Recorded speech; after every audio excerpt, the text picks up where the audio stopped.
Now let's dive deep into this big LGBTQ story for today. I'm Jeff Oliverio, and let's queer up gay culture. Rocky Horror at 50. New book reveals rare behind-the-scenes photos. This fall, the Rocky Horror Picture Show will turn 50, and a new book is set to take fans back to the very beginning of the cult phenomenon.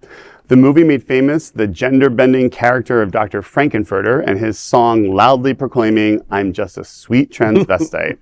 Now, HarperPop has announced the release of Rocky Horror, a behind-the-scenes look at the cult classic, arriving September 30th.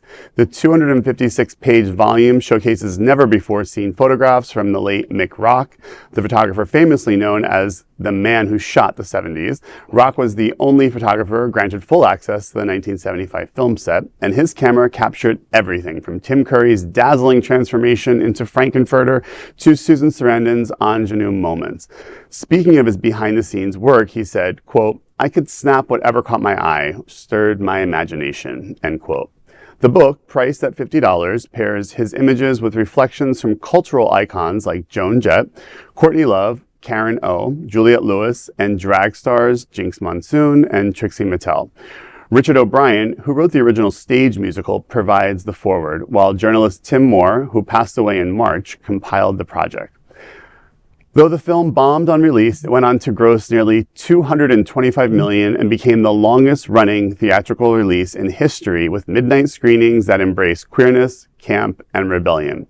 For generations of queer fans, Rocky Horror wasn't just a movie, it was a movement. This is interesting.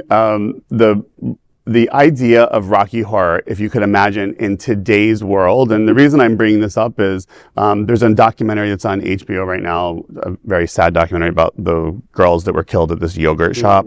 But in the documentary, they talk about the Friday night of all the kids were going out. It was like in the 90s, I guess, and they were all going to the Rocky Horror Picture Show in Austin, Texas. So again, it's in Texas. All these people dressed up, makeup, and guys, and mostly, I'm assuming, straight people. A lot of straight people that were going to this. And I'm thinking today, could I imagine this playing out for, like, you know, that high school kids are going to see a transvestite, you know, rock musical in a theater and singing along and getting dressed up? It almost made me realize, like, how culturally this movie is so progressive, but yet, and how its reach went to so many different, you know, communities that love the movie. And I wonder if that would be the same today if that movie were to come out. I don't know, but this is when you hear of cult movies, usually it was sort of famous or well received in the art house communities, or universities would show it, or it became like a big video. Remember videos? It became a big video seller or rental or whatever. This is, I think, unique in that it has not just been up for a period like that, like this, the Town That Dreaded Sundown. That was, that was at drive-in theaters, and people knew about it and talked about it. But after a while, it just went away.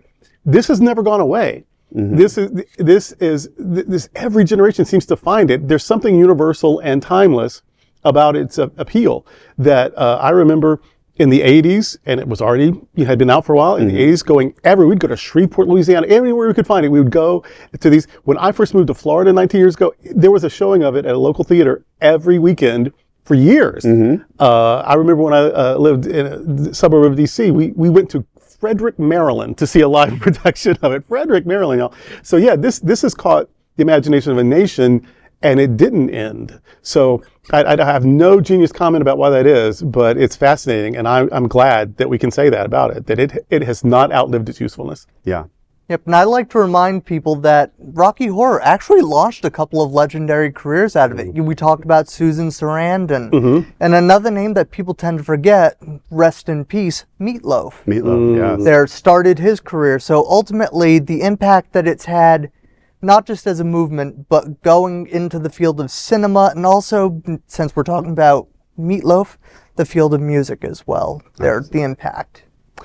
Absolutely. And Susan Sarandon was a alumni of my high school in New Jersey. I love anything with Susan Sarandon in it. That is a big LGBTQ story for today. There is no other queer nonprofit media platform like this in the entire world. Support our LGBTQ stories by subscribing to and sharing Queer News Tonight.